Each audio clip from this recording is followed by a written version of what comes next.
used to be that you could only find birria if you went down to Mexico. Now, birria is like the hottest thing in America. Like, how did that happen? I don't know, it got super catchy, but I'm going to give you the recipe that you need to use if you want to make birria. In here I have 5 pounds of shoulder and leg of lamb. I'm going to pour 1/3 of a cup of white distilled vinegar, 4 teaspoons of salt. We're just gonna mix these like this with our hands. And this is going to tenderize the meat. It's also going to add a really nice tangy layer of flavor because now we're going to make the birria adobo.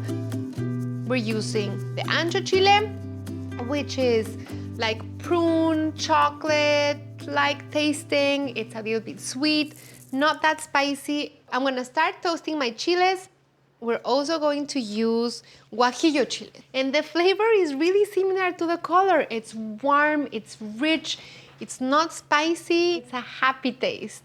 These are called cascabel chiles, and the flavor is mild, it's a little bit sweet, it's a little bit smoky, not too spicy. So this is a chipotle. If you toast your chiles versus just dropping them in the water and rehydrating them, they're gonna have like another layer of flavor. So if you have the time, do this. I'm adding 4 cups of water to my saucepan. So I'm gonna start adding the chiles into the water. The smell, it smells like Mexico. So these are gonna cook just until they rehydrate and plump up, like for 6 to 7 minutes. We're gonna toast the spices. I have a teaspoon of cumin, a teaspoon of the dried oregano, 4 whole cloves, but I'm removing the stem. Then you can also brush it onto your plate. I mean, how cute is this? It's so cute. The chiles are ready.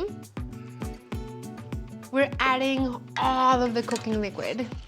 Then we have the spices that we toasted, 6 cloves of garlic, some freshly grated nutmeg, half a teaspoon of black pepper, and we're just gonna puree these until smooth.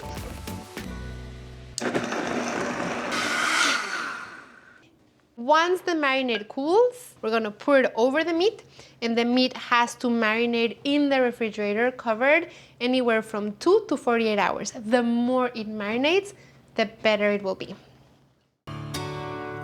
My birria has been marinating, and now I am adding a cup more water because when I braise it, I want to be sure it has plenty of liquid.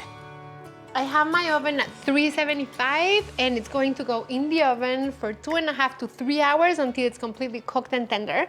And then I'm going to uncover it and I'm gonna let it cook 30 to 45 minutes more until it's perfect. Uncover the birria after 2.5 or 3 hours and then put it back in the oven for another 30 to 45 minutes. That smells amazing. Oh my God, this is amazing.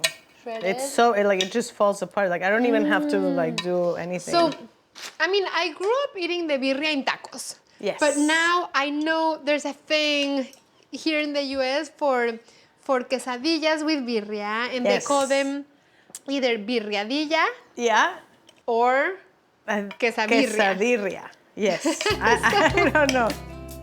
So I feel like we should eat some in tacos, but then also make a birriadilla, Definitely. quesabirria. I'm gonna use queso Oaxaca.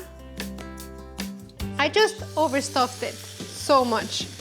I would have done exactly the same.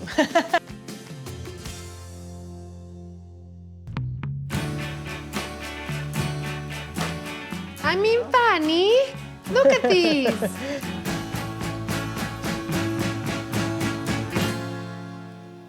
Oh my God, this is insane.